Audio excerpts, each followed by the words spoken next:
Hello. Hello. Hello. Welcome to Fuck This Movie. Question mark. Yeah. Should there be Fuck All this right. movie. listeners? Who Framed Roger Rabbit? Is there a question mark at the end of the movie title? Right in with your thoughts. Yeah. Right. Right in with your thoughts. We're gonna take a poll. The comments down Closes in below. 5 minutes. Yeah, welcome to it. We're back at it. Yeah. Yeah. That voice was from John Brown. He's too old to be cool. It's me, older every day. Indeed. Back hurts a lot. And the guy not speaking is Reese Anweiler. That's me. He's the man who watched everything. But wait, if I answer that question, that means that I am speaking. Oh, Oh no! You've fallen did I right into the do? trap, my friend. This is why time travel movies are so good. And then there's me. That's him. Yeah. So, End of story. so this week we have Who Framed Roger Rabbit, which apparently there is no question mark.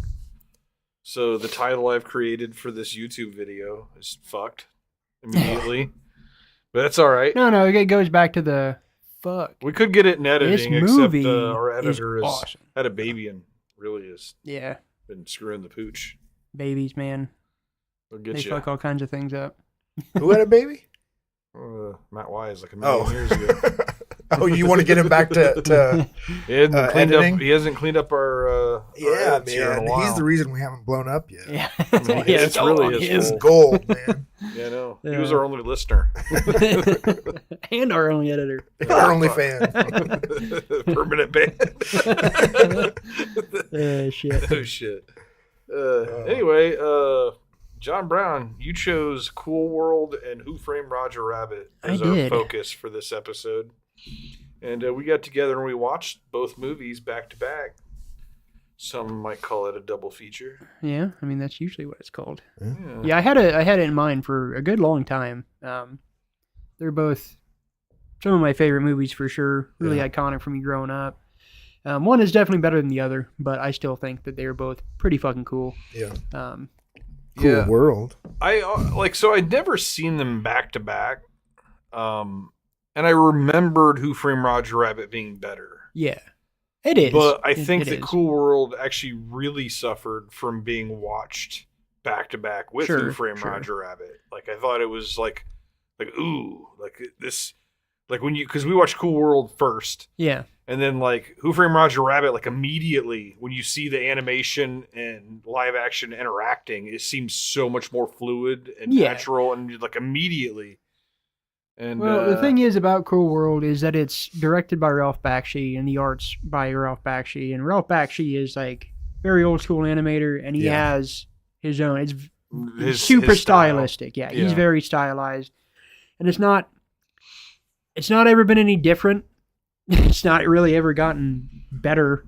It's just It always has a little bit of a slapdash kind of like fluidity, just like yeah. first draft kind of. Yeah, in a, yeah. You know, in no, a it's good way. very it's a bit of a guttural kind of expression of Yeah, cartooning. his art definitely.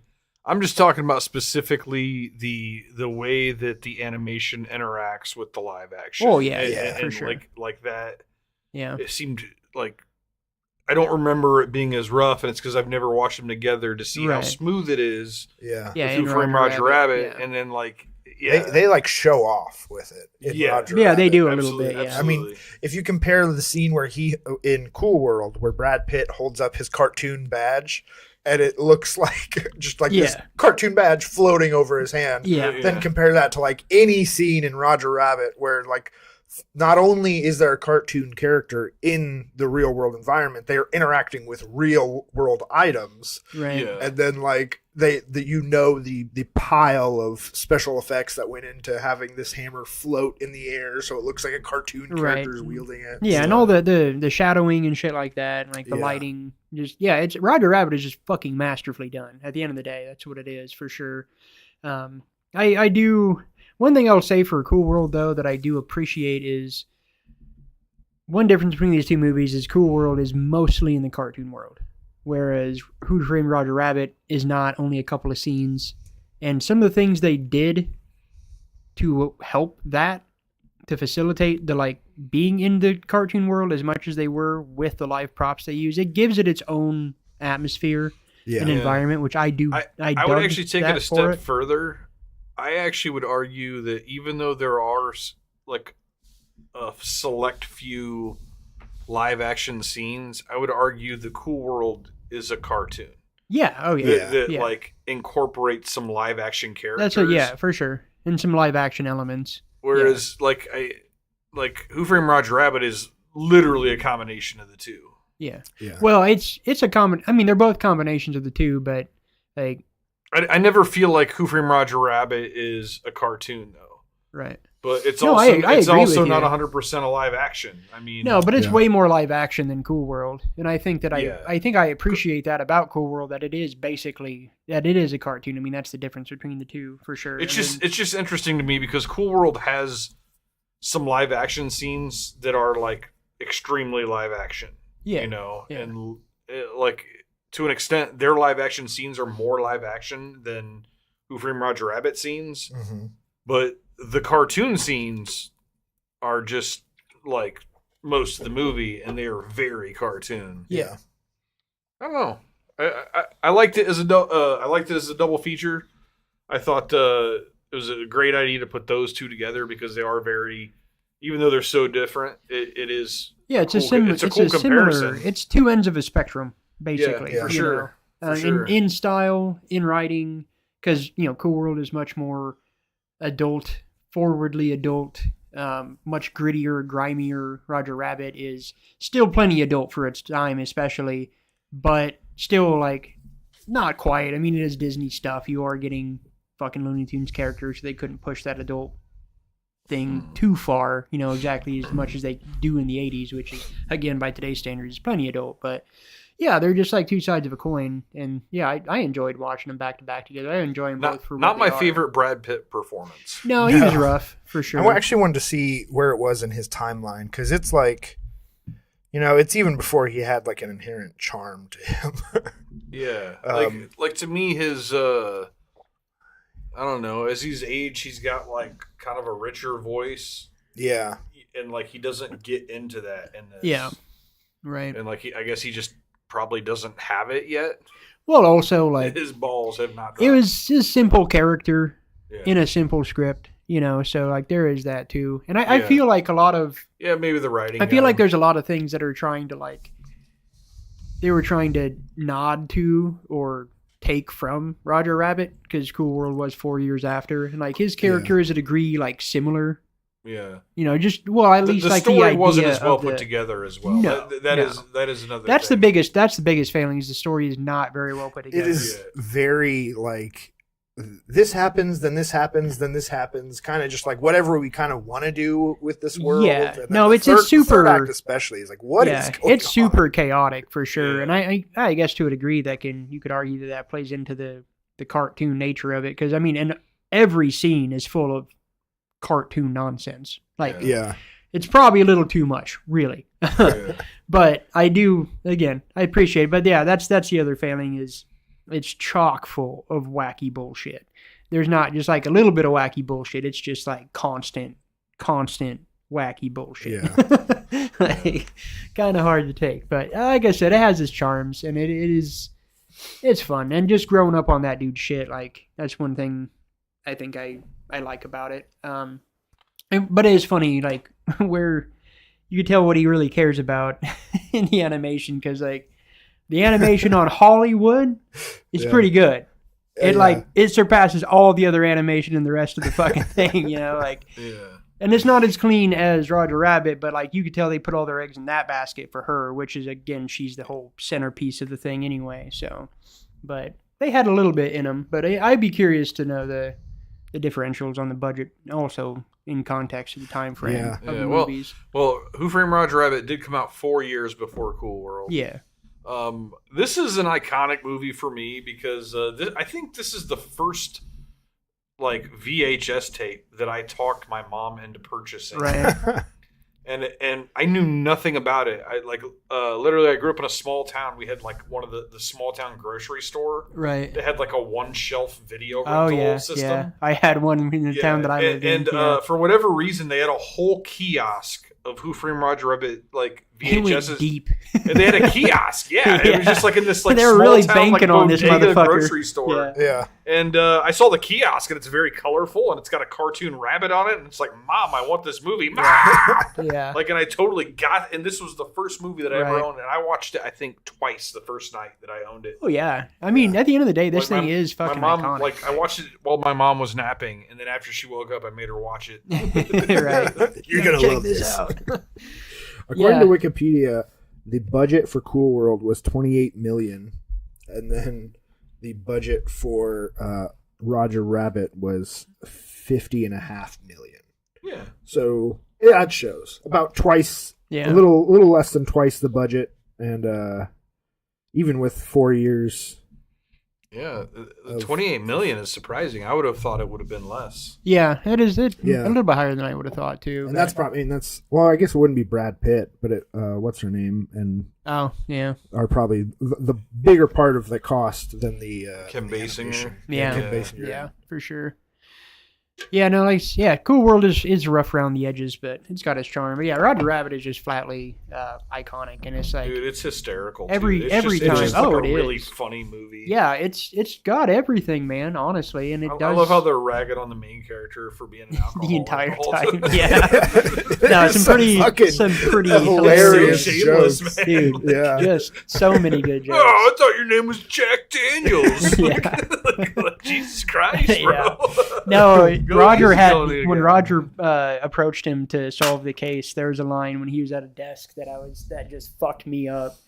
It's like, oh yeah, somebody down. I wish I could remember it off the top of my head, but yeah, no, the one-liners in this thing are just fucking Yeah. great, man. The performances are all just really fucking solid. I think I remember as we were watching it, big laugh with the when he's got the handcuff on, and he's Oh, like, yeah, you help yeah. me hold this, and he slips the handcuff off to help him hold it. Yeah. Sawing the handcuff that he's no longer attached to. And he he's said, like, wait, you could have taken that off at any time? He's like, not at any time, only when it was funny. Yeah. That line was fucking Yeah, no, that so one, good. That one got us for That sure. just, it shows almost like some level of like deity or something, you know what I Yeah. mean? Like he has the power to change Yeah, reality for sure. whenever he wants. It just has to be funny to him. Yeah.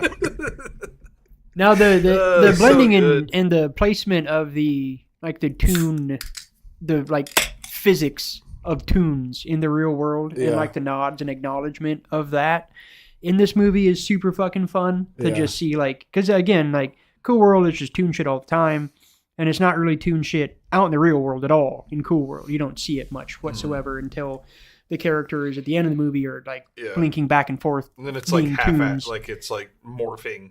Yeah, but Yeah. it's not like real interaction with tune stuff in the real world. Well, I guess until the very end when the shit Yeah. starts popping off. But yeah, It's you like the see last it. 15 minutes. Yeah, but you see it practically in Roger Rabbit because it's Yeah. like the setting is 1940s Hollywood, and tunes are just Yeah. there, and they're paid actors, and it's real, Yeah. and the moments where they fucking knock over a thing and some tunes flop around and do some the crazy shoes, bullshit. The shoes when they knock over the crate of shoes and the shoes start just like Yeah, flopping yeah, around, yeah. like For sure. they're trying to like corral them. And Yeah, there's a there pair is- of leather boots that are goose stepping. Yeah. Yeah, no, the use of that in the film was fucking awesome. And so the scene where Roger's all torn up and he takes a shot of whiskey in the office and fucking blows his cap, and then the Yeah. use of the main character to use that in a scene was Yeah. fucking fantastic. Yeah. But yeah, just looking at, and it's funny because if tunes were real, fuck, they would be annoying. They would be so annoying. They'd be hard to handle. You would want to control that shit. Yeah. They will fuck something up for no reason. Are either of you fans of It's Always Sunny in Philadelphia? Yeah, A little bit. I've never John- watched enough to be a fan, but Yeah, I would like to. I like, respect it. I for watched sure. the first several seasons, and it's Yeah. I didn't keep up with it, but for no real reason other than there's so much of it. Yeah. Yeah.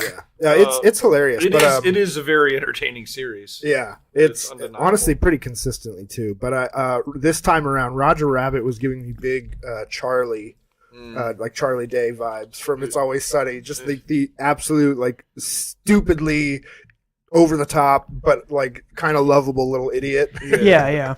No, and honestly, like Roger Rabbit, like you think he's a complete idiot, but like he's really not. Yeah. He's just fucking zany. Look at his wife. He did something right. Yeah, for sure. Well, I like the line where he's like, "That's his wife," and Betty Boop goes, "Yeah, what a lucky lady." Yeah. So like obviously Roger Rabbit is a catch. Yeah, he's got game for sure. No, the song performance of Jessica Rabbit was fantastic. I always forget how good that is. There is one shot where she's walking amongst the tables and the camera follows her. Well, it's not a camera, obviously, but the blend into where it is a camera was like, and it has the lens flare behind her at one point. That was and she's great. looking down like that was so good. That was so seamless. It was ridiculous, man. The funny thing about these two, Jessica versus fucking Hollywood, is they're fun, like they're used similarly as the character they are in these movies, but like Hollywood is just like a dirty fucking slut. Like it's dirty. also a lot more the gross, like infantile, like Born Yesterday, Born Sexy Yesterday trope. Right. Whereas like Jessica Rabbit's classy she's a woman. as fuck. She's a grown woman. Yeah, she's Hollywood has badass. like MTV reality show Yes, vibes. yeah, for sure. Yeah, the first scene that Brad Pitt interacts with her, she's like fucking sucking on his thumb before he like pushes her away. Like, Jesus. Then at the end of that scene, she just like wiggles onto a fucking couch and just like slowly props your legs open like fucking that one movie. Fatal shameless. Attraction. What's the other one? Basic Instinct. Basic Instinct, yeah. No, it was super I know duper. all the the fucking B porn. Now there's the scene when he's at a comic book shop and the fucking everybody's going crazy because he's the guy that wrote Cool World, and the girl behind the counter is like, "Me and all my friends want to be Hollywood," and I'm like, maybe not. Right, like maybe get some better fucking some idols there because it felt like rough. Hollywood was supposed to be kind of the center of the story, but really it was about like all the men around Hollywood, and she was just like there. She barely felt like a character. Yeah, no, she was a prop mostly. Jessica definitely felt like much more of a character. The whole extended patty cake. that shit was amazing. The patty cake thing was amazing. The photo, like the photos basically being like animation.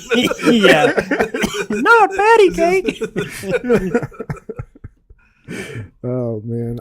Since watching this movie, I want nothing more than to get to do a sleeve for Roger Rabbit. Like if I can convince somebody to get a sleeve of Roger Rabbit shit, because and also Christopher Lloyd is the villain in this movie. It's fucking fantastic. Of course, it's Christopher Lloyd, so he's pretty fucking fantastic, pretty much all the time. But yeah, him being this judge that's on a mission to kill all the Toons, who ends up being a Toon, and his fucking troop of little goony weasels are just the best, man. I love those guys. I know you love the weasel in the straight jacket. Dude, the straight jacket with the fucking straight blade, like I love that little guy. Yeah. He's so awesome. I don't know if we need. Do you want me to read the plots? Yeah, let's do it. Yeah. Okay. We should have started with that, but fuck it. Yeah, we got right into it. We're working out the kinks. This is what we do. Well, we watched year 3 or whatever. Hey, always be improving. Yeah, that's true. We watched Cool World first, from 1992, directed by Ralph Bakshi. While incarcerated for murder, cartoonist Jack Deebs found. Wait.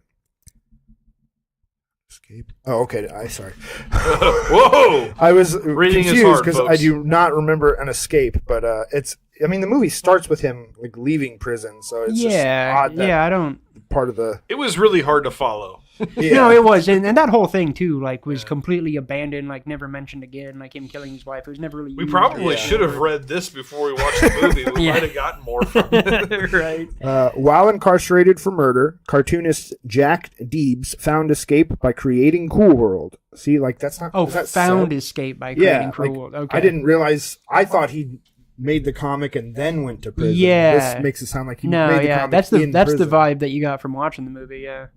By creating Cool World, a series featuring a voluptuous femme fatale named Hollywood. But the artist becomes a prisoner of his own fantasies when Holly transports Jack into Cool World with a scheme to seduce him and bring herself to life. Hard-boiled detective Frank Harris, the only other human in Cool World, cautions Jack with the law. Oh, sorry, this is way too long for a synopsis. Yeah. Noids, humans, don't have sex with doodles. Cartoons. However, Jesus Christ. flesh proves weaker than ink as Holly takes human form in Las Vegas. Come on, yeah, this is Starring in ridiculous. a trans-universal No, chase we must finish. that threatens the destruction of both worlds. Oh! Ugh. That's And the easy. tagline is, Hollywood if she could, and she will. See, like that makes it sound like she's the main character. Yeah. I don't understand. Yeah, Jesus Christ. this can't Everything be about that, like, I don't Yeah. know that I want you to read the other one. Yeah. that can't be an The other one official should be much better. The other one should synopsis. be All much right. That's like Right, that was for Cool a World. whole Let's Wikipedia see. entry. What are they saying about Who Framed Roger Rabbit? Oh, here we go. From 1988, directed by Roger Zemeckis, Who Framed Roger Rabbit? Toon star Roger is worried that his wife Jessica is playing patty cake with someone else. Shouldn't give away the patty cake. So the studio It's a hires. spoiler. It is. It's just, Spoiler! It's a spoiler of a joke. Like, it's so much better with not knowing it's patty cake. So the studio hires Detective Eddie Valiant to snoop on her. But the stakes are quickly raised when Marvin Acme is found dead and Roger is the prime suspect. The end. There you go. That's Clean. a plot synopsis. Nice. There we go. Good job, guys. Good job, Disney. What's the? Do we have a tagline? Oh, the tagline is, it's okay. I feel like for such a movie you could have done better, but the tagline is, it's the story of a man, a woman, and a rabbit in a triangle of trouble. Which I maybe is leaning into the like film noir of it, but Yeah. Yeah. Maybe a little bit long, but still not I bad. actually though. think that's one of the things I like most about the movie is the noir. Oh yeah, for sure. You know, No, like, the fun use of noir and cartoon stuff. I feel like there aren't enough of these movies, and this one is actually, if you take out the cartoons, yeah, the it's- noir part yeah. is actually one of the It's a- better yeah, it's ones. the that have been backbone, done. yeah, of it. I actually, since these are both comedy noirs incorporating like an odd Right. format to make their story, I'm going to do a sequel double feature to this at some point. Okay. Neither of them are, maybe are, well, one of them I think is pretty good.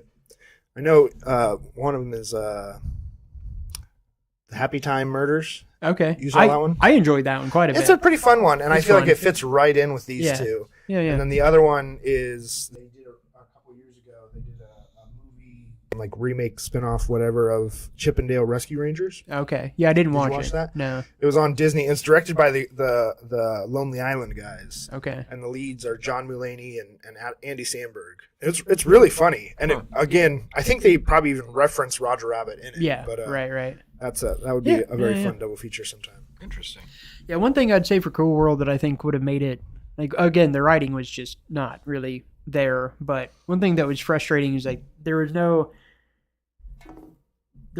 so with Roger Rabbit, the world building is familiar. Like, I think Cool World needed world building that it didn't have. Yeah. You know, like, Yeah. for it to really feel okay and make any more sense than it did, because it is just you just thrown in, again, like, these random rules and, like, oh, you can't make it with noids, but, like, how many fucking noids have ever been here?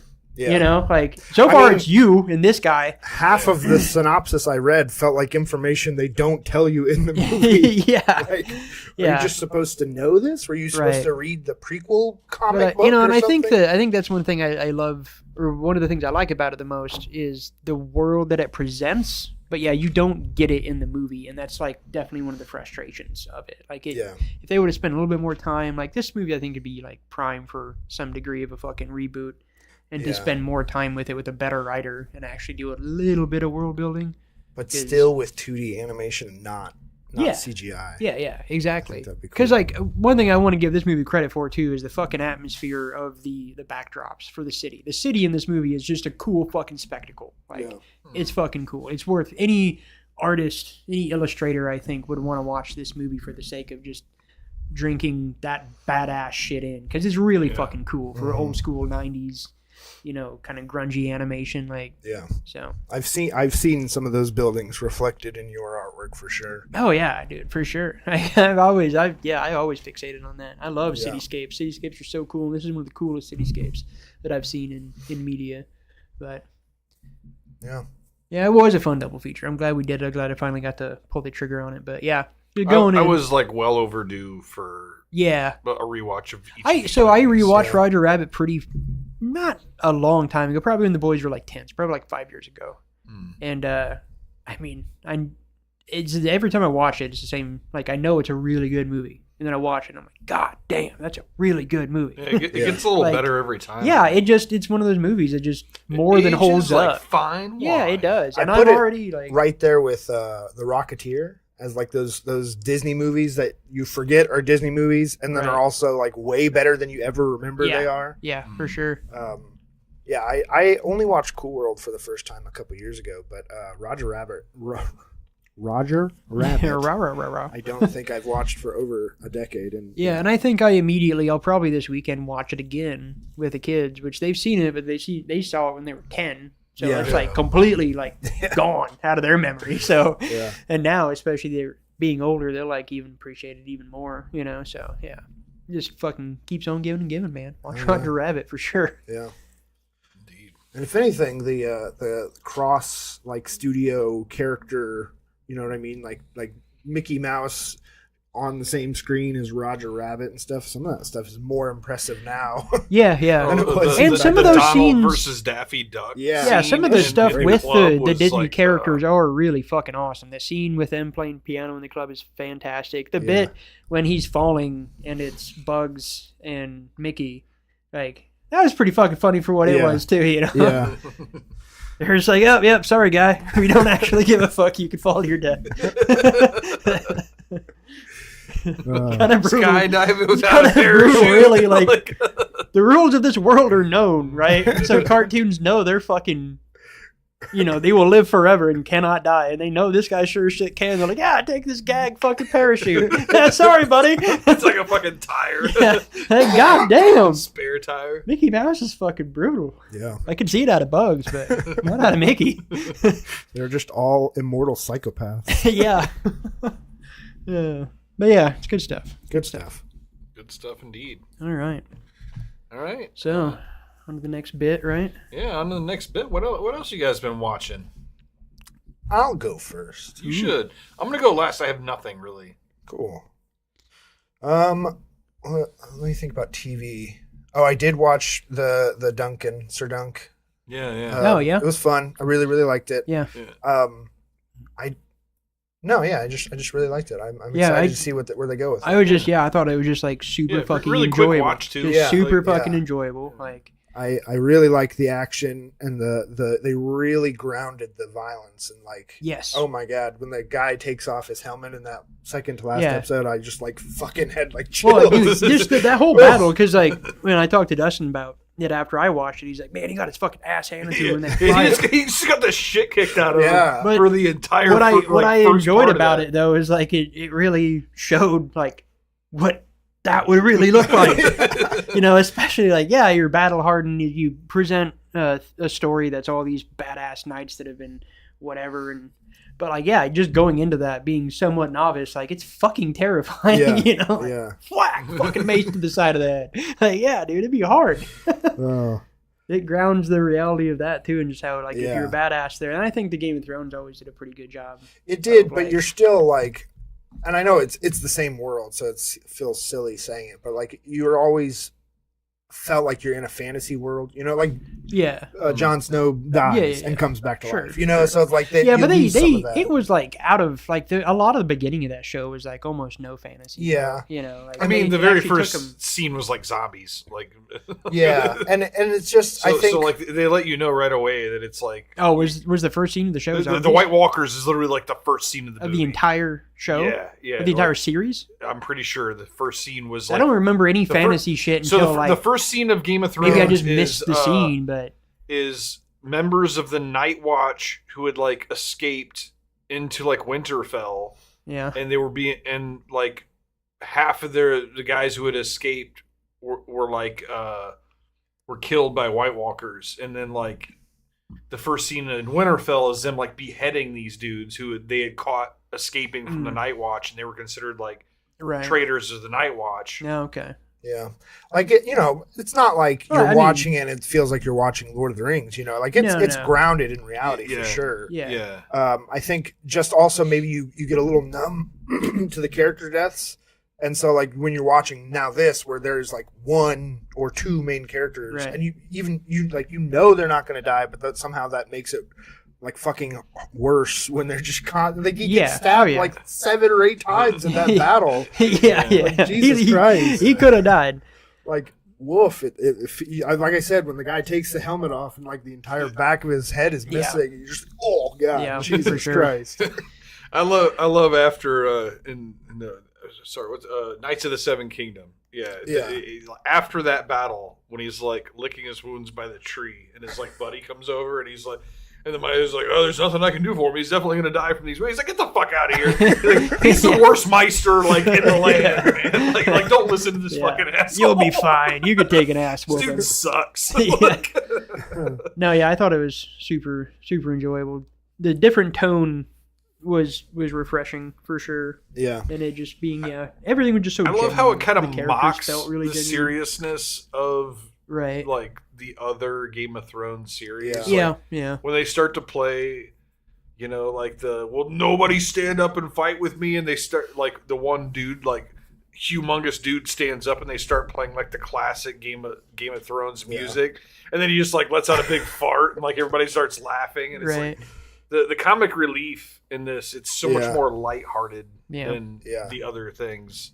And I think that's another thing that really drives home the emotion of it is that all of the character deaths, like especially like the one I was just talking about, like very directly affect him, and you're like, oh fuck, here we go, another obstacle for him. Like, how does he have to get this? Right. Like, it's just hurdle after hurdle after hurdle, and it feels exhausting. You're very sympathetic for him. For sure, it's very well done. Yeah, and then like even the way it ends. You like because this like the egg character, it's like such a lovable little shit, man.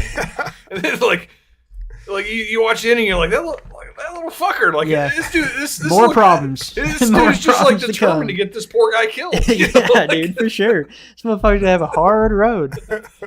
But yeah, it was super fun. And I still really want to watch A Knight's Tale because I feel like the setup for the Knight's Tale movie is this exact same thing where like his knight dies and then he just like fuck it, pretty much. Let's roll, like so. Yeah, but I mean, except you get like Nirvana.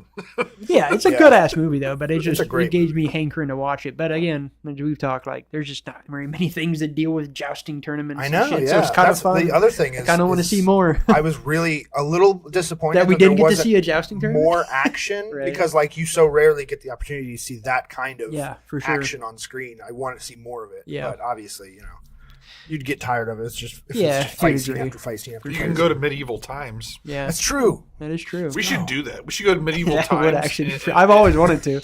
Only if people are going to get like. I went once when I was a kid. It was fucking phenomenal. You know what they have there? They have a cocktail section. Yeah. Just get a big old. Not able to get that in a big old turkey leg. Yeah, dude. You get a turkey leg and a fucking big. Oh, yeah. Goblet of meat or whatever the fuck they got going on. I'm game. Huzzah! I'm game. All right, yeah. So but beyond that, I mostly focused on movies, especially because I'm trying to catch up on some of these Oscar movies this year. Yeah. How's your progress on that? What's my percentage? I've seen 32 out of the 50 nominated movies. What are your front runners before you get into these? As far as like favored to wins? What are your personal favorites of the year here? Well, again, it's, Sinners and One Battle After Another are in the running, so it's hard to put it against anything else. But my favorite of some of the categories, I've watched all but one of the animated films. And that's K-Pop Demon Hunters, Zootopia 2, Arco, Elio, and Little Amelie. Arco is the one I have not seen, and I would say Little Amelie is probably my favorite of those, especially because Zootopia 2 is fine. Like, it's fun, but it's not even, I don't even think that great compared to the original. It's just a fun movie. It doesn't Just your really seem like a standard disappointing award-worthy- sequel. I mean, It's not even it's disappointing. It's fine. It's just nothing groundbreaking. It's a very Yeah. entertaining movie to watch Right. with your family. It expands the world a lot, But which I appreciated. there's nothing cutting edge. Yeah. Yeah. Elio was just disappointing. K-pop Demon Hunters is definitely going to win, and I think it's a really well done movie. It's just it's a bit much for me. But Little Amelie was gorgeous. I just watched it a couple nights ago. It's like from the point of view of a little girl from like birth to like the age of 4, kind of, and her narrating it and stuff, and just really, really interesting kind of depiction of a person just coming into consciousness, kind of. Right. Really, really liked it. Nice. That would be Check my that pick out. for best. But like I Animated said, feature. it's gonna be Demon Hunters for sure. That would be my pick. Yeah, too, that was even old though I haven't seen, D-Rage. like any of those except for Zootopia 2. Yeah. My pick, that would be the last thing to win. Having not seen any of the others, Yeah. it wasn't an award. Like it was a good like family Zootopia movie. 2, yeah. But Yeah. it just wasn't like an award-winning. movie. Yeah. Like, Yeah. Come on. No, honestly, both that and Elio just felt like, what's the new Disney movie? Yep, that'll get it. And the new Pixar? Yeah, sure, that one too. Yeah. Like, it doesn't really matter how good they always are. do that. Yeah. Yeah. Yeah. Hot dogs. Should you feed kids? Yeah. The best visual effects category is kind of fun because it's Avatar 3, The Lost Bus, Jurassic World Rebirth. What are the other two? Sinners. And Sinners is interesting to be there. I don't remember what the last one is, but Sinners is mostly because of all the twin stuff. I mean, it'd be kind of crazy if anything besides Avatar won. Yeah, You know, like it's regardless of what you think of the movie, it's the best visual effects ever. Right. So to give it to something else is just like, oh, okay, But The Lost Bus is, if you look at all like the behind the scenes stuff of what they did with that movie, it was Is this movie good? What is that The Lost movie? Bus? It's the one with Matthew McConaughey. Yeah, right? it's about a bus driver trying to drive like a bus out of like during a wildfire in California. Oh, I watched Yeah. that. Yeah. Okay, yeah, so like it's a good movie. It's Yeah. and the There effects. is- If you like I said, if you watch any of the Yeah. behind the scenes stuff, it was like all shot just like middle of the day. No Right. extra special lighting or Right, anything right. It's to make it look believably like a forest fire or whatever. It looks Yeah. great. Yeah. If that pure CGI, it did hold up very Yeah. well. F1 was the 5th movie, which again, it's impressive what they did and how they did it. But Avatar 3. Yeah. No, it does just kind of like outclass. Yeah. Absolutely. I think F1 is my most surprising movie of the year. Like I just think that's like I watch him like, yeah, that's like just like a really fucking good movie. Like Yeah. and it's about a like fucking like the one sport I don't give a shit about is racing, and it's like it held my attention and I was like intrigued, You know why I have a really hard time. Have you ever seen the movie Rush with Chris Hemsworth? I know what movie you're talking about. That's but I a never really saw that good one. I would recommend that. But my biggest thing, and it seems with a lot of sports movies, but especially racing movies, how they're always talking about how dangerous it is and how just like this is the scariest, most dangerous. And like, brother, you don't have to do it. Yeah. I don't really care if it's dangerous because you're choosing to do it. You know what I mean? Well, are they dude, looking just for like- pity motherfuckers- when they're saying that it's dangerous? Like I watched some guess that's bobsledding when the Olympics were on, and I Yeah. thought, like, why the fuck would you want to do Oh, that? that actually is dangerous. That Yeah. is. Nobody Literally, should That do that. is insane. You're going like 300 miles an Yeah. hour. So when I see the bobsledding in the Olympics, it's like, how do people get into this? That's what I think about Like 12 psychopaths. curling. Like, who the fuck watch somebody do this and are like, this needs to be a global sport? Well, I think it's just probably been around for forever. Like, it's just so old. strange. Yeah. Well, it's like Icelandic, right? Like, Yeah. Yeah. I don't know. So Yeah. weird. But yeah, of the best picture winners, honestly, it is probably going to be a toss-up. I think it's going to be a 3-way toss-up between Hamnet, Sinners, and One Battle After Another. I think they all have really good reasons for winning. I think it's Sinner's year. Yeah. I really think it's I think either so. going to be Sinners gets Best Picture and One Battle gets Best Director, or swapped. Yeah. I think. So I have a buddy who worked with me in Blockbuster way back in the day. This dude's a pretty accomplished writer and all this other shit. But like, he lives in the Indianapolis area, and he's been on a couple movie podcasts. And like, I knew the dude back in the day, so and he fucking hates one battle after another. Hates it. And I respect this guy's decision more. Like I respect his shit more than like anybody when it comes to film. And like, his whole thing is he hates the Sean Penn performance. He thinks that the Sean Penn performance was bad and distracting from the rest of the film, and he's like, it was a bad Popeye impression.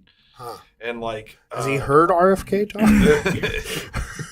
he thought it was a bad Popeye impression, and and he said it, and I rewatched the movie, and it's like, I don't necessarily agree with him, but I see where he got there. So I would say like it may be intentionally like a Popeye-ish performance that may have been. I think it is. But his point that it was like that performance was distracting. I could agree with that. It was a little bit distracting, probably. Yeah. I could say it was off-putting in the first viewing, but like once I got the idea, like this is the character, I felt like I was pretty. I can respect the distracting part, but I still enjoyed it. He said that he saw the movie in the theater, and when he survived, like he said, the scene where he like survived the car crash and the shooting, and then you see him like walking down the road, like all beat up with his like face shot and all that. Like, he's like, we walked out of the theater at that point. Like, he's like, we didn't even fuck with the ending. Well, that's stupid. Like, you can't trust like his opinion 5 on the minutes movie. Before Then the end of the movie, that's where they walked out. It was I do not care what you thought about the movie now. No, you didn't finish it. I don't care what you think about it.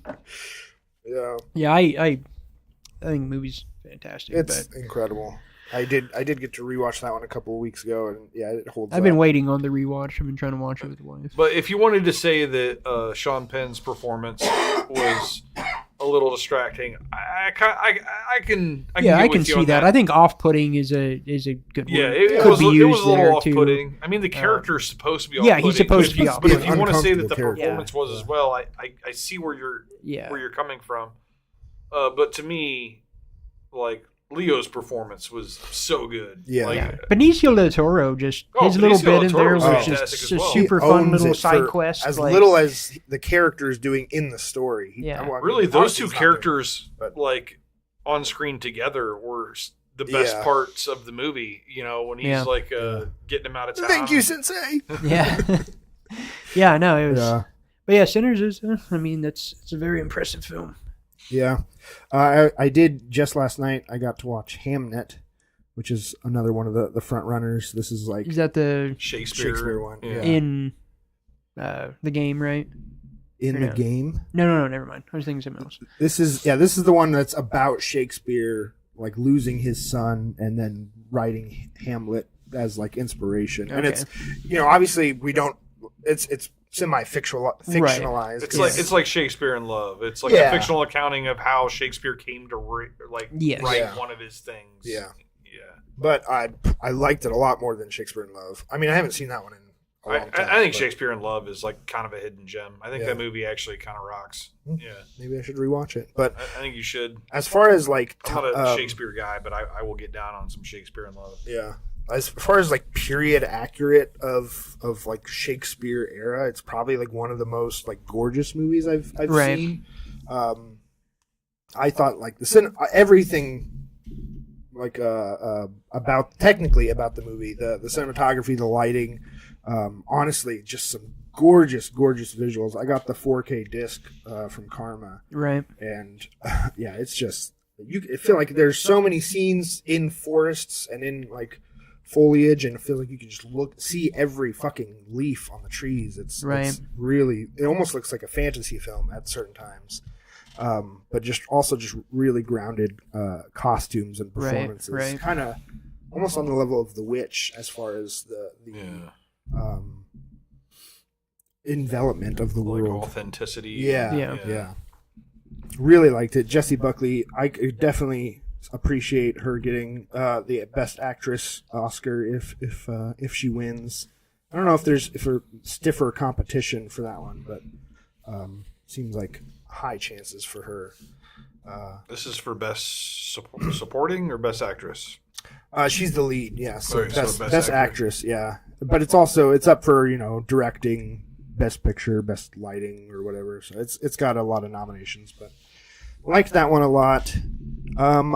As far as newer movies, I got to go see The Bride. Yeah. Want to talk about that one? Yeah, 'Cause for John sure. Brown, we also I got to see The Bride as well. yeah. Wife and my son went and watched it.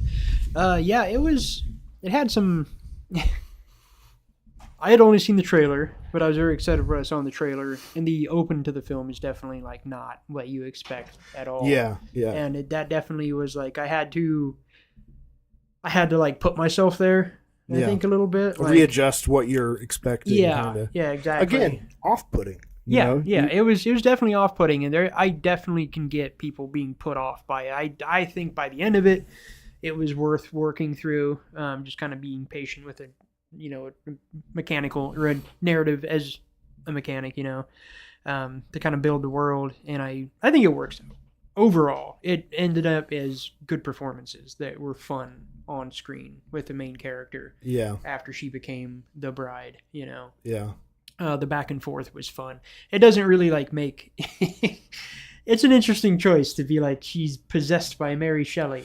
Yeah, I didn't even, like I said to you earlier, I was pretty distracted as far as the movie was going, and I think I retained maybe about 30 to 40% of the movie. Right. So I'm not going to be too judgmental of it, but No. I couldn't keep up with, It's with just- how literal they were being with Yeah. the Mary Shelley Right. whatever Yeah. stuck in her brain Possession. That's Because they don't rationalize it. They don't explain it. They don't really do anything with it. Like Yeah. it doesn't go anywhere by the end of it. She's just kind of I don't know. She's like she's just a motivator to the bride at the end of the day. But yeah, they never really address it. Honestly, it just kind of like a conscience almost. but not even like a yeah.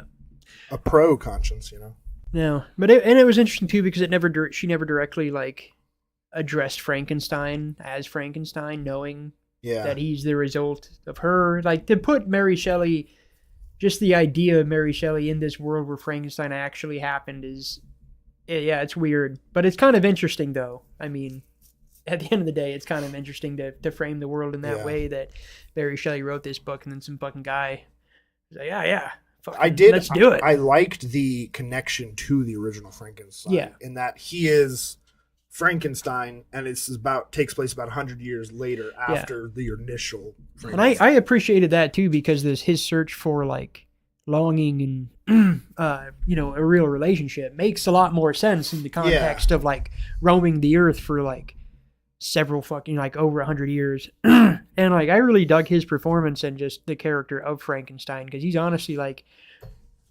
he's not really a bad guy at all. Of the Frankenstein's monster? Yeah, of the Frankenstein's monster. Christian Bale? Christian Bale. He does a great job.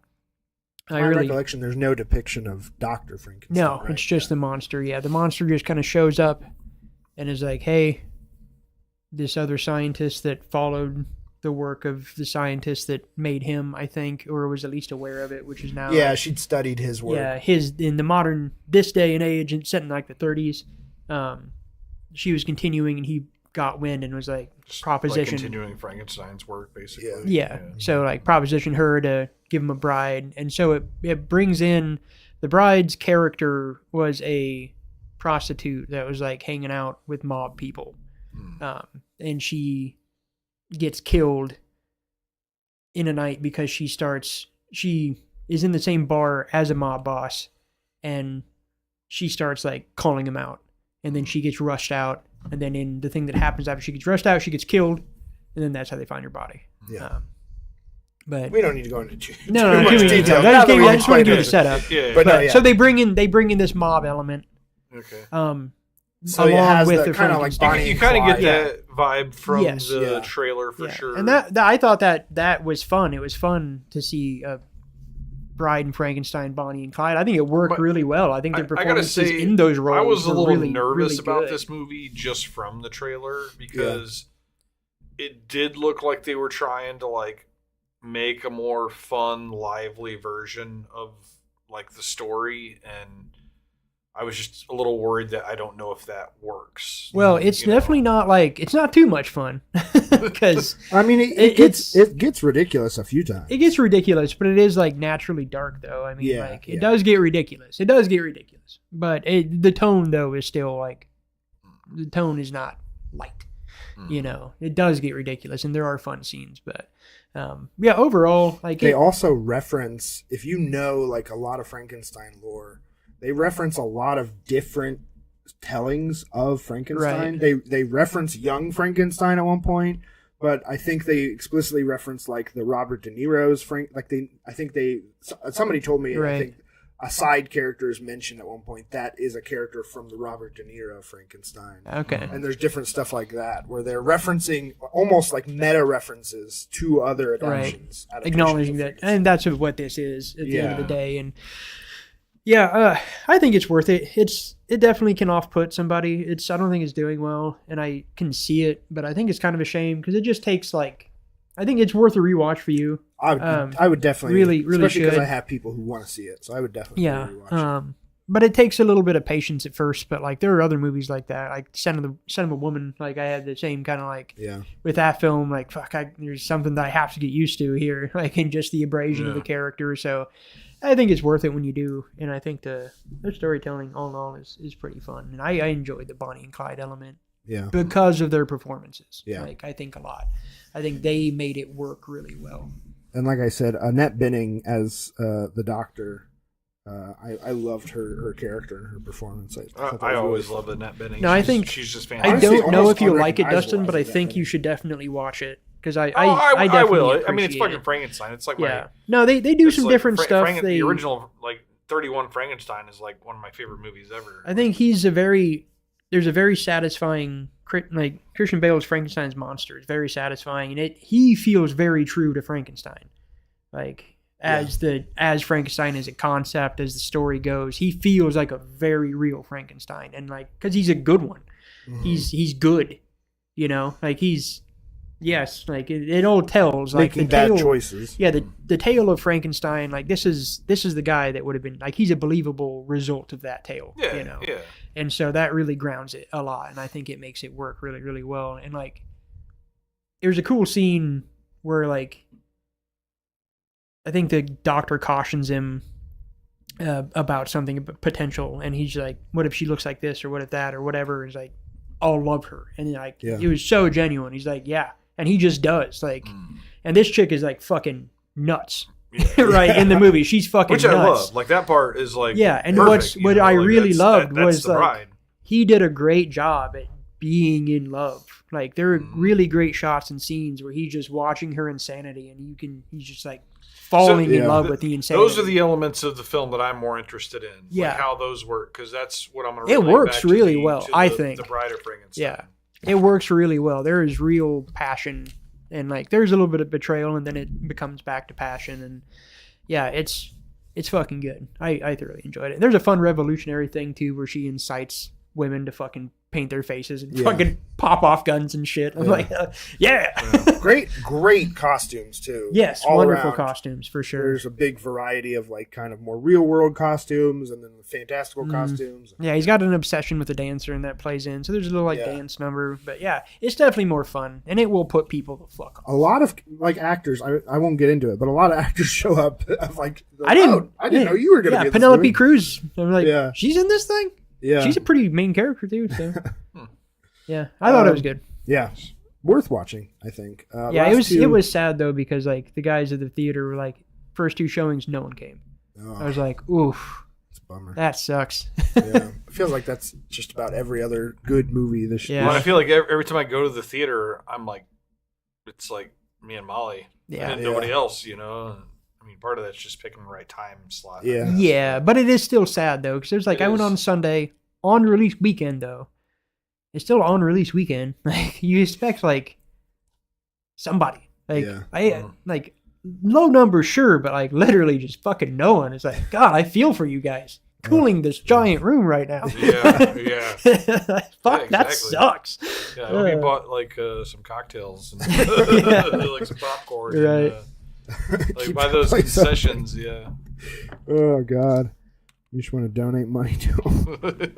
All right. Well, Last two things I'll talk about. I watched the Peaky Blinders movie, okay. which was in theaters this last was weekend. it satisfying? I have not seen any of the show. Have you seen the series? So AJ and I have been binging it because they have seen it, but I have not. And we just finished season 5, and then I watched a recap of season 6 because the movie is only going to be in theaters last weekend, and then it's coming to Netflix in a couple weeks. But I thought the movie was kind of pointless. It kind of just wraps up every character you could think of that survived the show, and then it kind of just ends. I don't know. It almost felt like they're setting up a sequel or a spinoff with Barry Keoghan, who plays Cillian Murphy's son in the movie. I don't know. It was fine. I think if you like the show, you'll like it. You'll enjoy it. My question was going to be: is it satisfying? Because I've never seen the show, but I would. I would hope it's like I think Deadwood, where it's like they, like they kind of just never renewed it, and then they ended up doing a movie. And which they did announce the movie for this pretty quickly, but and the show ends not necessarily on a cliffhanger, but like a little open ended. It is very open-ended. Yeah. So that's the thing, I guess, is would the leaving the mystery remain have been better than...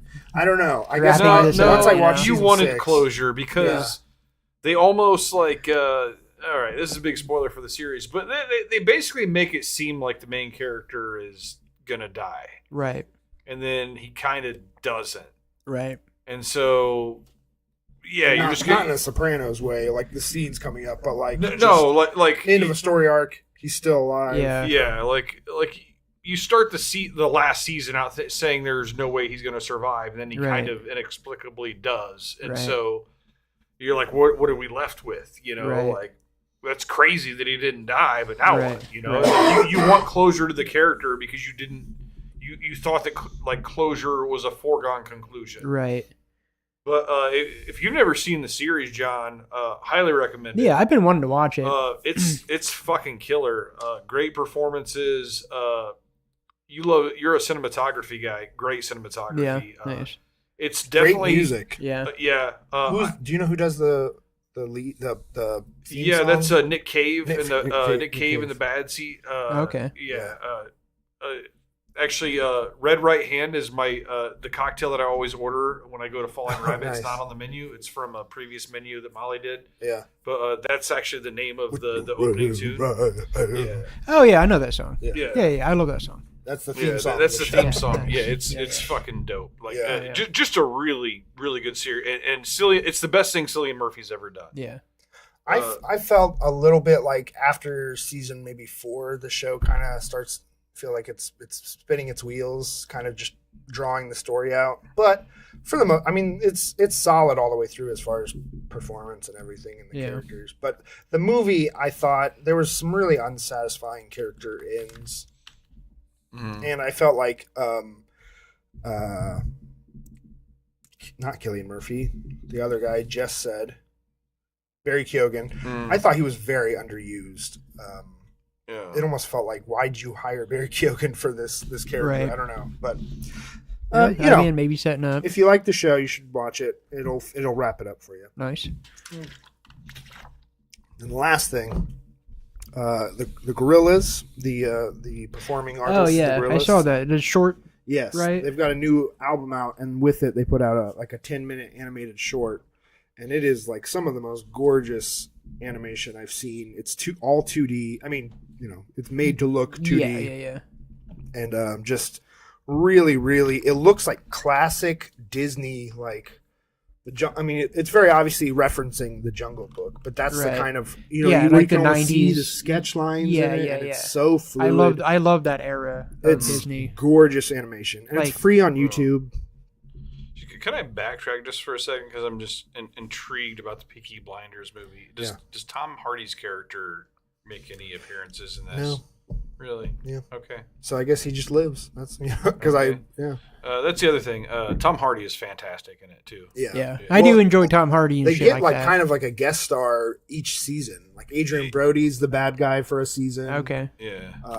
Yeah, and a few different people you'd recognize. Yeah, Tom Hardy's kind of a reoccurring, and he's kind of like a quirky, like goofy character. Yeah. Yeah, like.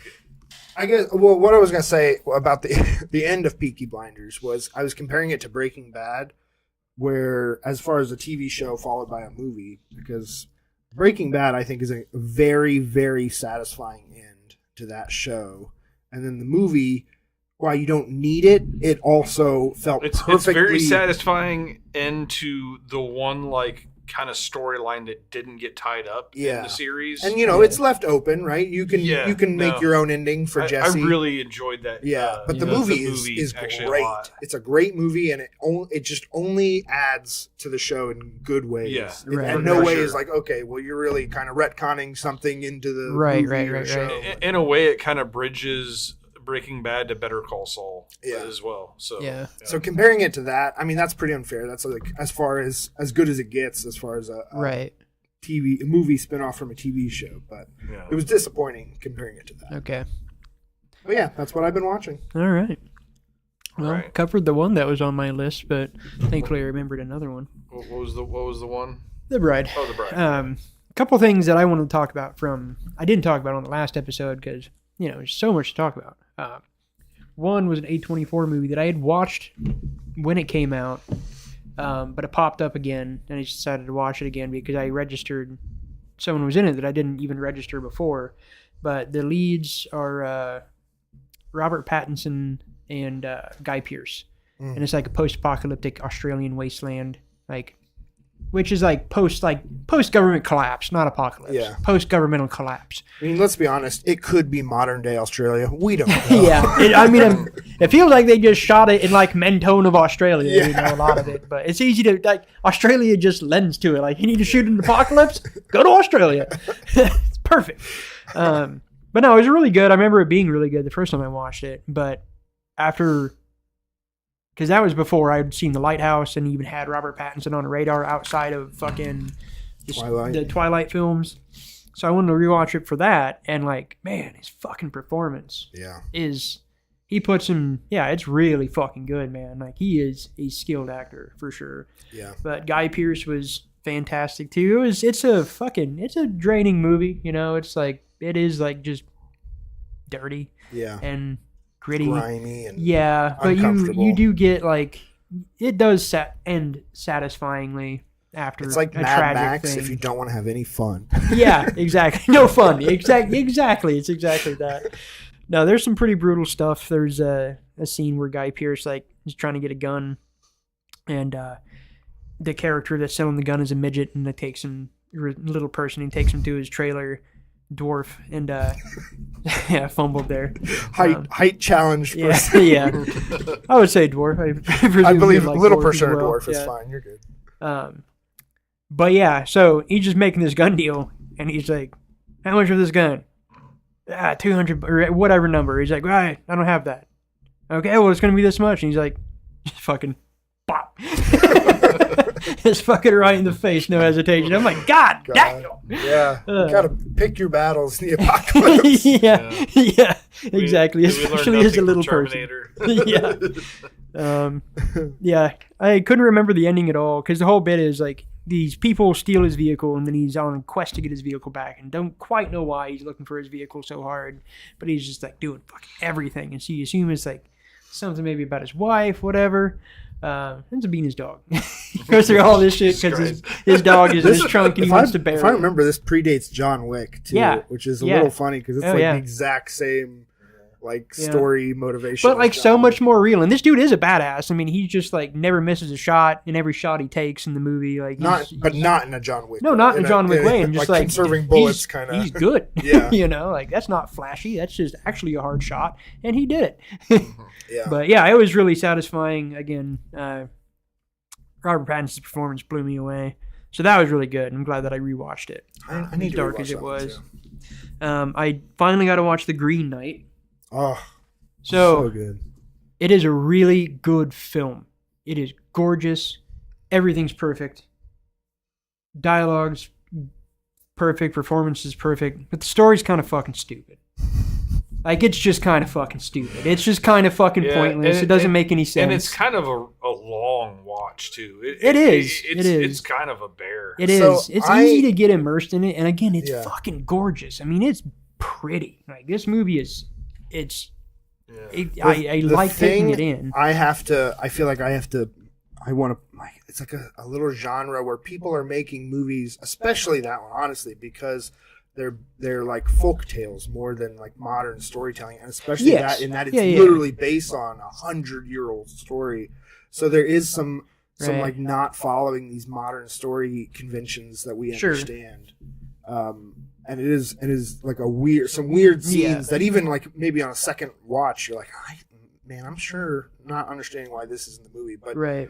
I think it just holds you in how well done it is. Oh no, it does. It does. And like I'd be interested to read the story it's based on, and I get Yeah. the story, but if it's really accurate to the story, if I were a dude from 15th century fucking wherever this is, and I read this story fucking England, I'd still be like, you're just a fucking idiot, because like that's the bit. Like he gets presented. I mean, you also put it to like a Japanese story. It right? feels It's a lot like that. Honor. Yeah, no, is like the number no, one. I thing. get that. I Yeah. get that too. But even with that in mind, it's still just a frustrating setup to it, because he's presented with the information. Wooden Knight shows up at a fucking dinner, like he's gonna fight somebody. You get this magically appeared note that sets out all the rules of the contract very clearly in British dialogue. Like, we will fight till the first blow, and then I will return that blow in a year. And so that's pretty straightforward. And just fucking hit him once. Just hit him once. And so the setup of like, and I get it for the character, I do, but it's just like, it's still just so frustrating. And the other frustrating part about it is, I don't know why the mom did this, because his mom did this, Yeah. and it led to nothing but him dying. Yeah. So why did his mom want to kill him? That It doesn't go anywhere. It doesn't give you anything. Like, again, other than an awesome journey, and it is such an awesome journey. It's fantastic. It was a great thing to watch, but by the end of it, I was just like, that's kind of annoying. Like, I really like the film, but like, it's kind of fucking pointless. Yeah. Like, one of the more recent movies I put it next to is The Northman. Because like The like Northman's end of so Northman- much more satisfying, though. Like, you go somewhere well, in the I mean, Northman. I get the you know. comparison because they are both beautiful movies that, to me, are kind of a bear. Like, Yeah, The Northman's a bear, too. They are like a really long movie, and it is not like a fast-moving story. Like, Yeah. it is very like grindy. Mhm. But also with that ending of The Northman, when you like, the only reason he goes back and lets himself die is just because he has to. Right? Yeah, but You know? that act as in a sense of honor, or in context to a sense of honor, makes so much more sense than this other thing. And like, it's still honorable, but it's just premised like the Northman is premised on his revenge and his slow grind thing to guarantee that, and an epic ending where he fights naked in a fucking volcano and like, rah, like that's badass, you know. And like, this is like a guy who's out of his depth, gets presented a really simple puzzle, and chooses the wrong thing, and then gets his head cut off at the end. Like, it's just, Oh man, spoilers! I'm sorry. Hey, some people didn't pay attention in fucking middle school. You know, Yeah.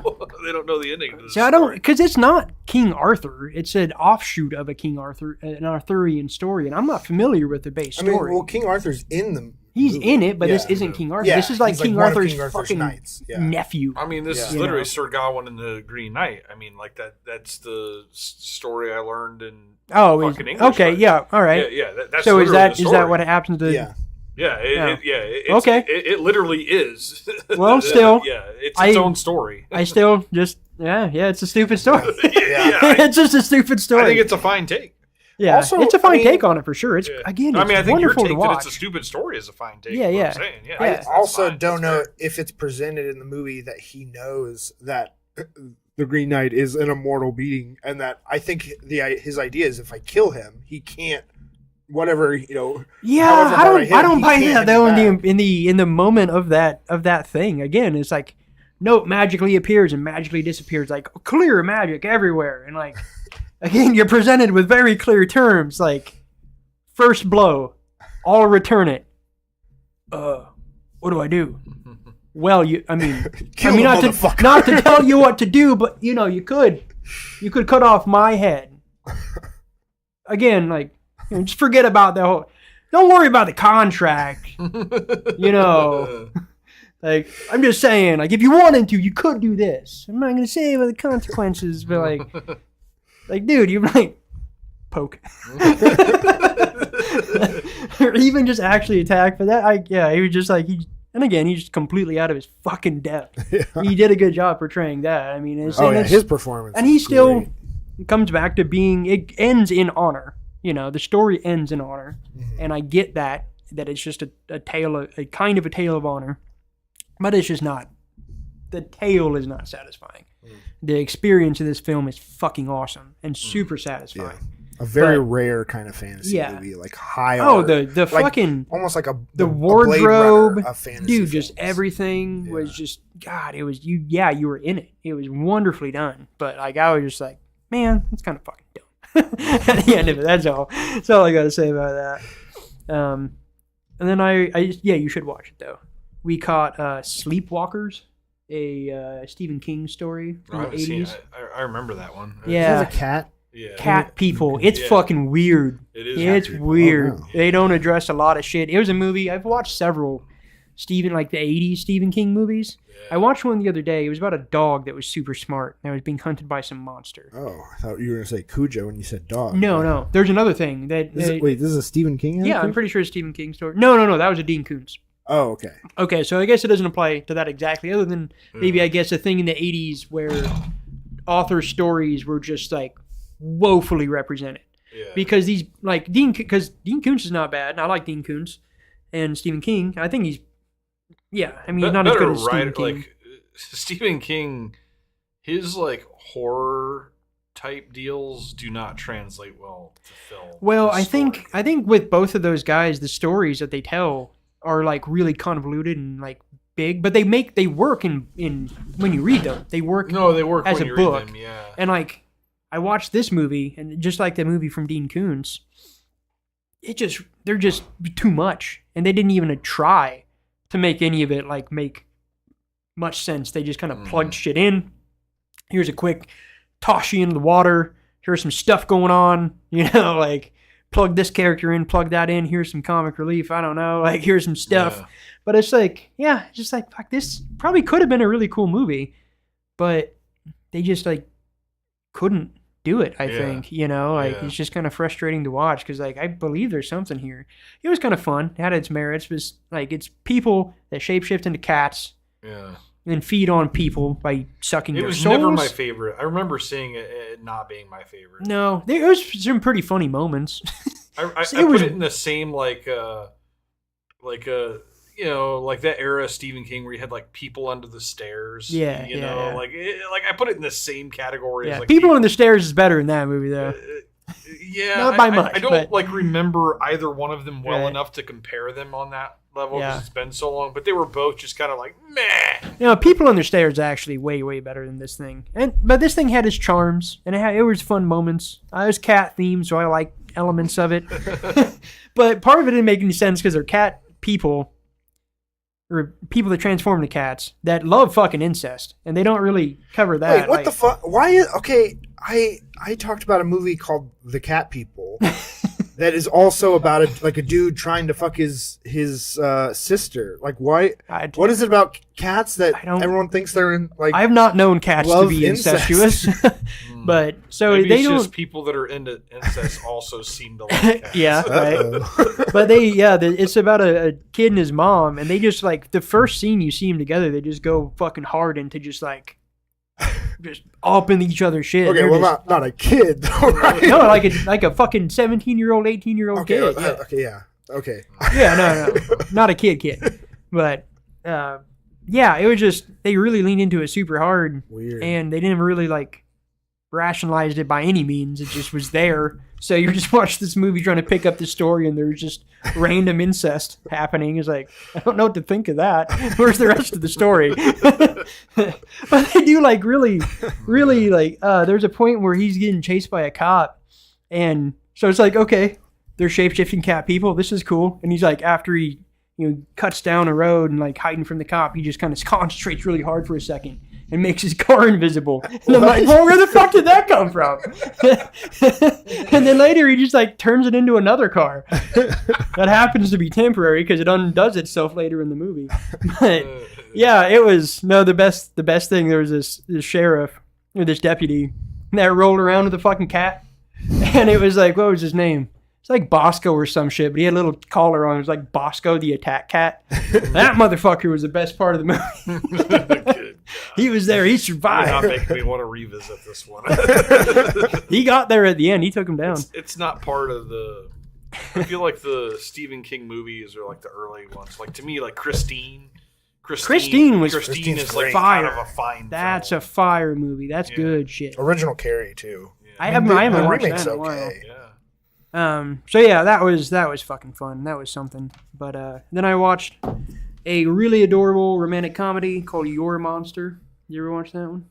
Oh yes, Yeah. yeah. Or it's not exactly like a imaginary monster. It's not exactly, but it kind of ends up being, like. Yeah, no, Boundary. I liked that one. Yeah, no, it was super fun. It was Yeah. just adorable as shit. It was a satisfying ending. The performances were great. I mean, it was only like a handful of people, like maybe 8 people. Yeah, altogether. for the most part, it's like just in her 3, room or yeah. her apartment. Yeah, but yeah, it was super fun little romantic thing to watch.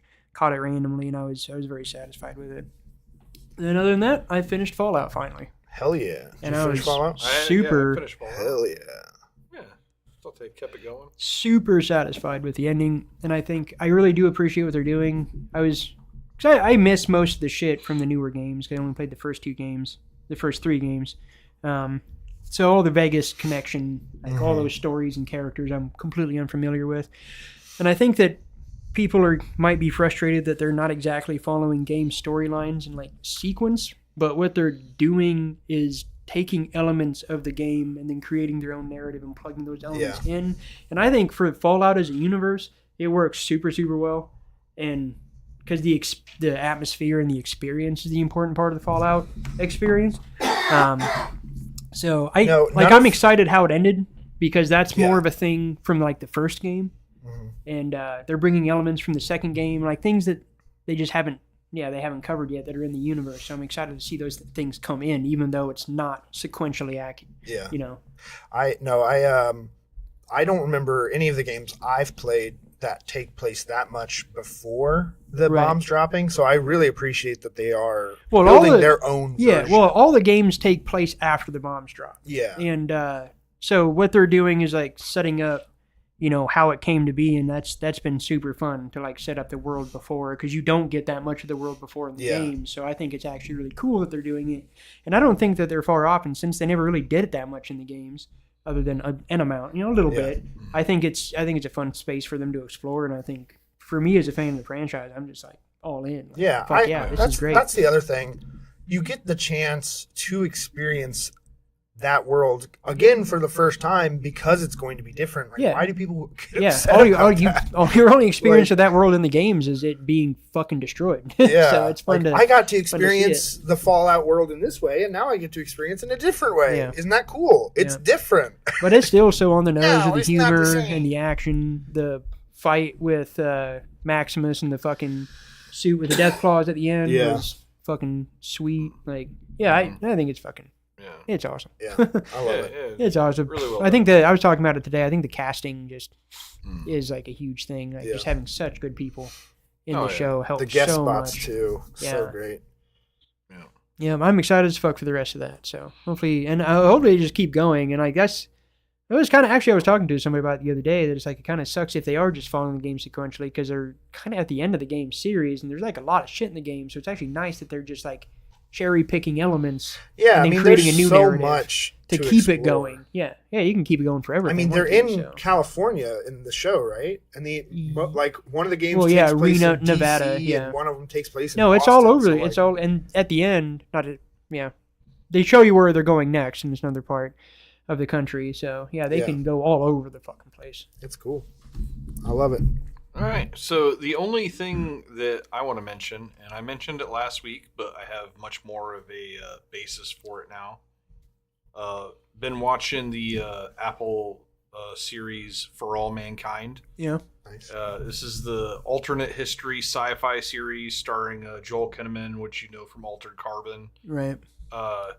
And like I'm through the first season now, just poking into the second season, and I'm really digging this series. Yeah, I really want to watch it with him as the lead, especially. Yeah, Apple TV and their sci-fi series just fucking kill it, man. Like I don't know what like It's unbelievable. how it keeps happening, but yeah, they're fucking phenomenal at it. So this is like 4 seasons deep before I start watching it. And there's apparently already 2 more on the docket. Oh wow! Oh, I thought damn. it's finished. But the crazy thing is I just found this out because you know, a friend of the podcast, Jocko, is like he's caught up with it, and like there is a like 8 to 10 year like time jump between season 1 and season 2, and he tells me, he's like, no, that's every season.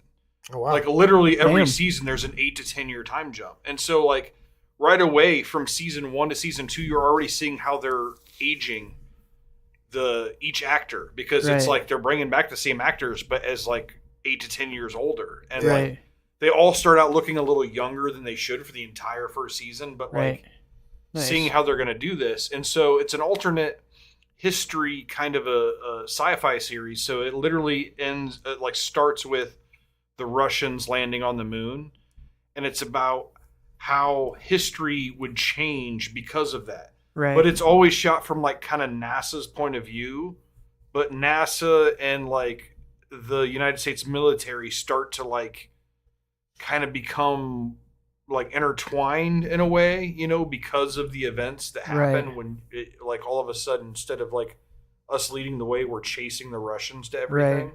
Yeah.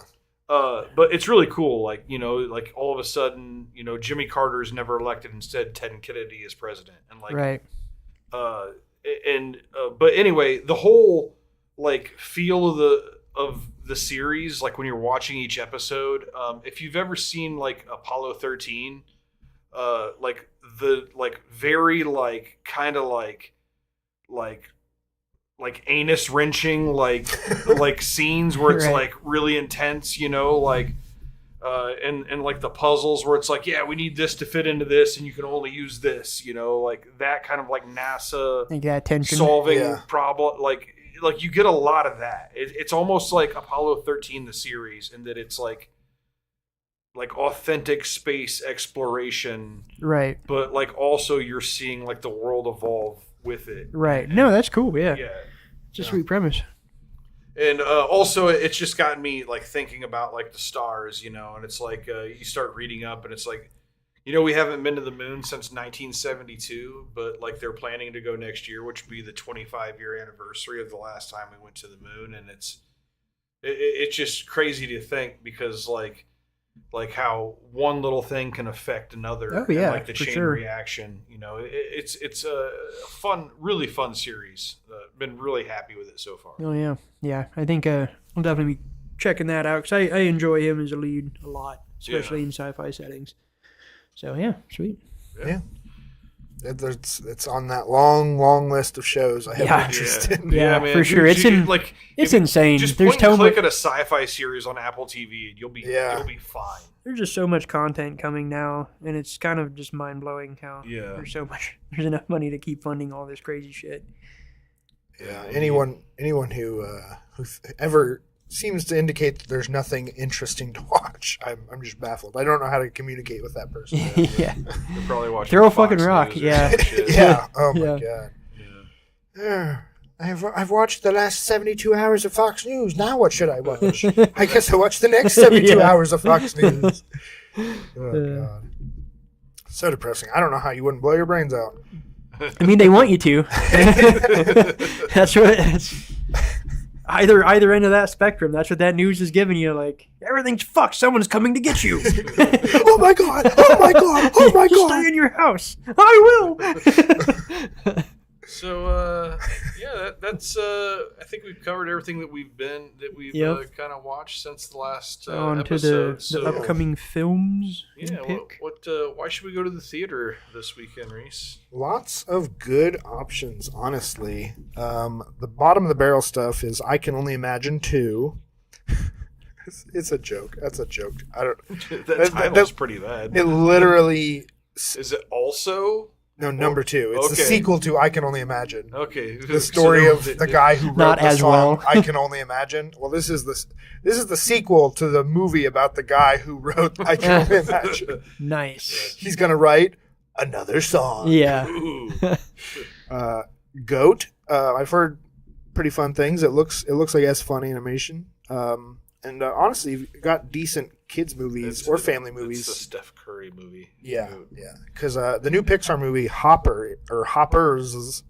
My wife wants to see that. I don't know anything about it. You know, John from Karma saw it, and he said it's one of his favorite, probably his favorite Pixar movie in years. He said it's way better than any of the advertisements have made it out to be. Huh. So I'm pretty excited. John to watch Hamm's it. in that, didn't he? I don't know who's in it. I think so. I think he voices somebody. Yep, John Hamm. Every once in a while, like the Wild Robot Yeah. last year, like to me was just like it's like, hey, like that's just kind of a dope movie. you Yeah, know? honestly. like for being like kind of a kids forward. Yeah. film. Family movies can be really good movies. Yeah, Iron Giant. Yep. Epic, the Elvis Presley documentary is still playing. If Meh. you want a fun, like super enthralling concert movie of just did I talk about Epic? I think so. The Elvis. I don't know if it was on air or. Well, yeah, it's really I've talked to you really about gorgeous and it's the closest you could get to, especially seeing theaters, to like seeing Elvis Presley in concert. And you know, I'm not any big Elvis Yeah. Presley, but he is undeniably a rock star. You know? Yeah, for sure. It's pretty fun. So Okay. I recommend it. I'm like genuinely less interested in those. Like I'm not a huge fan of like concert videos. Like, Well, it's not like I like concert. I know it's documentary, but like I'm sure it's gonna have a lot of concert footage. Yeah, and like I don't know. I like my live music live. But it's that's just also- kinda how I work. The thing about it is that it's like concert footage B-roll. So it's like Elvis flubbing his lyrics or Yeah, you know, accidentally tripping on stage. It's like literally most of the footage in the movie is stuff that you'd never see in a normal Well, concert movie. that's fun. I mean, 'Cause that's it's different. almost like you're seeing the real, like he's a person. He's doing weird things. He wears the weirdest outfits. Honestly, I know people, get on people like David Bowie and stuff for being weird. But you look at some of the outfits he wore, and not even in concert, but some of it's like in recording studios. Right. I was like, you look like a fucking clown. Yeah. Right. Yeah. Stars. Yeah. Always got to be trying something new. There's a new Mila Jovovich. Oh, that looks movie terrible. called I saw the poster Protector. and I read the fucking line and I'm like, no. she's No. not good. She's not good. She should not be in things. She shouldn't be moving into that. She's like gonna be fucking Liam Neeson. She's gonna do like 10 more of those. Yeah, in fucking 70 it's at just some gonna point. be her, Liam Neeson, and Jason Statham Ugh, making yeah. the same Yeah. movie every year. Oh, they should Yeah. make one together. Yeah, honestly they will. Yeah, it's sorry, We it's wished it not into called existence. The Protector. It's just called Protector. No, the only performance she has that is worth a shit is The Fifth Element. And like it is a simple performance, but it delivered for the story and film that it was, and it's a great fucking movie. But outside of that, yeah, she has nothing, nothing to offer. Yeah, They're gonna Can't think do of the tank anything and good. transport protectors. yeah, yeah. don't transport my Protector. Scream 7 Featuring is John Wick. still in theaters. I did get to see Scream 7. I would say it's pretty on par with most of the franchise. It's like the same movie But as also, before. also I That's your would take. I would say it is the worst. It's my least favorite of Scream movies. It I don't know. It made some really I stupid rank it choices. 7th out of 7. I do.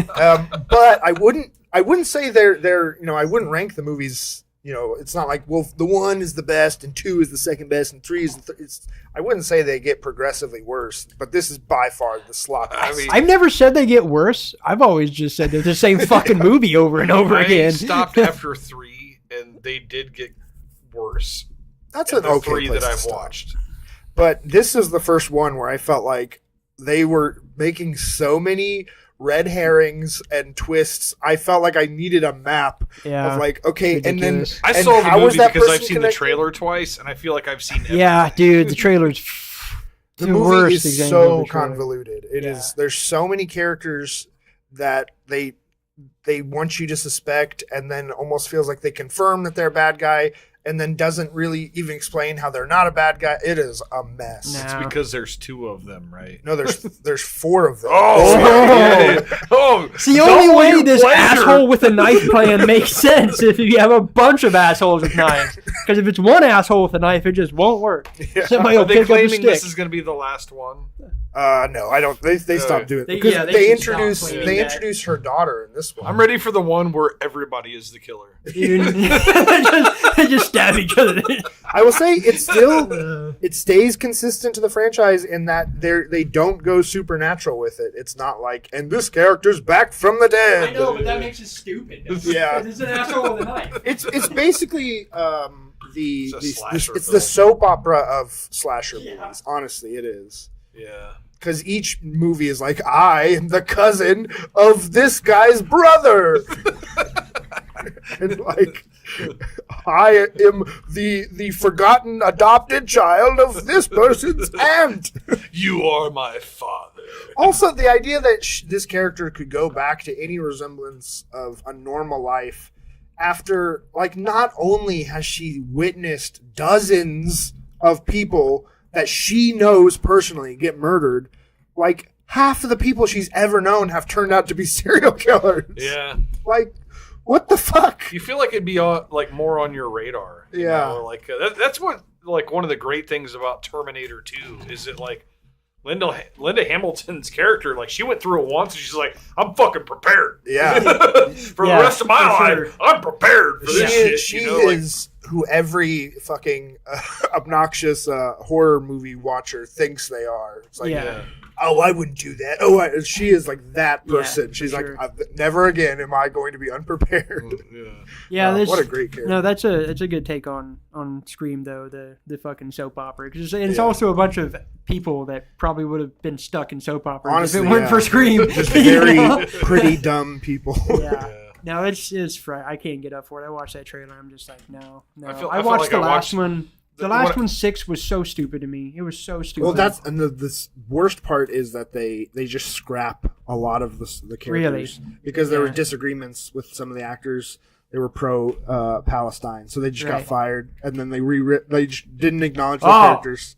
Fuck that franchise, man. yeah. Fuck you, Yeah. God. I mean, they reference the events that happened, but they don't. Yeah. They're never like, and these people went off and did this. Yeah. They just forget Right. about them. They don't Ugh. exist anymore. God, Yeah. that sucks. Yeah, no, thank you. Yeah, Hopefully no, it ends. I would say But if it won't end. if you haven't enjoyed a Scream movie in the last 10 years, don't try and start I now. won't. I actually felt kind of ripped off because I was forced to watch that one.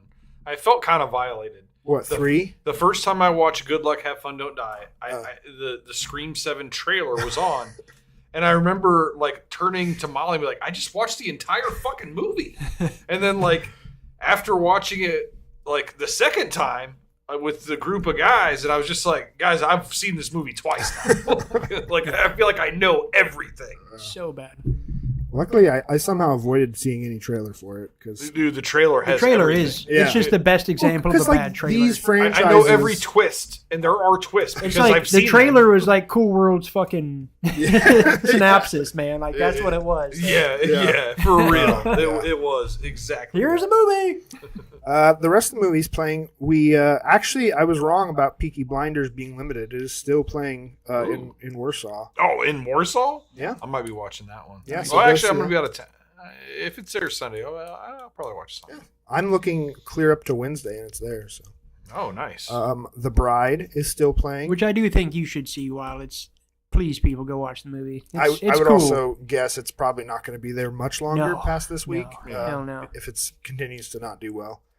The new movies are Reminders of Him, which is like a romantic drama. So I want to speak on this one because they are fucking relentless with the trailers for this movie.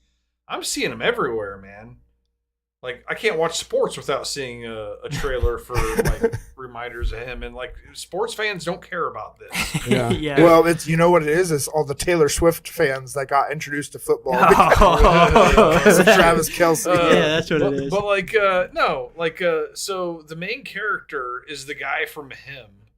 So like, I haven't seen him in much, but what I've seen him in has been dog shit. And so, and then I see like. I've seen the trailer so many times at this point. Like, she, right away, I look at her and say, irredeemable character. Like, I feel like, right away, it's like, I feel like, just from what the little I know about her, she seems like an unlikable character.